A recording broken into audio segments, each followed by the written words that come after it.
मुख्यमंत्री वैद्यकीय सहाय्यता कक्ष हे एक आदर्शवत काम मागच्या 2.5 वर्षामध्ये महाराष्ट्रामध्ये झालेलं आहे.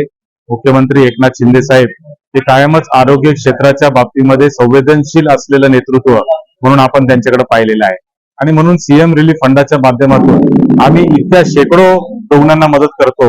एखादा रुग्ण आजारी पडला तर कुठेही आमच्या मनामध्ये भीती वाटत नाही की याच्या हॉस्पिटलचं बिलाची आम्ही कशी काळजी करणार आहे. आम्ही तातडीने मुख्यमंत्री महोदयांना पत्र लिहितो आणि सीएम साहेब देखील तातडीने त्याच्यावर संवेदनशील पद्धतीने निर्णय घेतात.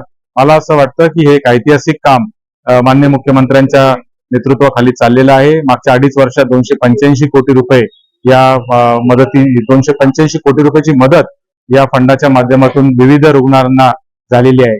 आणि त्याचबरोबर महात्मा फुले जन आरोग्य योजना ही देखील एक ऐतिहासिक योजना माननीय मुख्यमंत्री एकनाथ शिंदे साहेबांच्या काळामध्ये ती 5 लाखापर्यंत झाली. जी 1.5 लाखाची योजना होती ती 5 लाखापर्यंत झाली.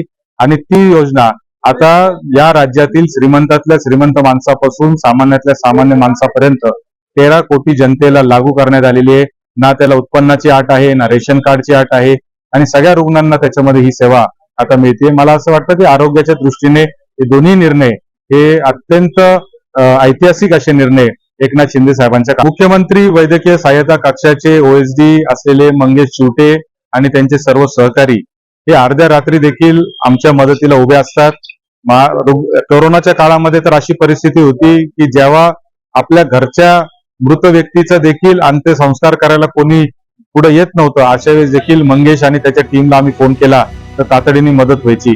आजही आमच्या भागामध्ये कुठेही ऍक्सिडेंट होऊ, कुठेही घटना, कुठेही आपत्तीचा प्रसंग येऊ, तातडीने मंगेश आणि त्याची टीम या ठिकाणी हजर असते. आणि म्हणूनच ते मुख्यमंत्री सहाय्यता कक्ष जो आहे, वैद्यकीय सहाय्यता कक्ष हा यशस्वी झालाय असं मला वाटतं.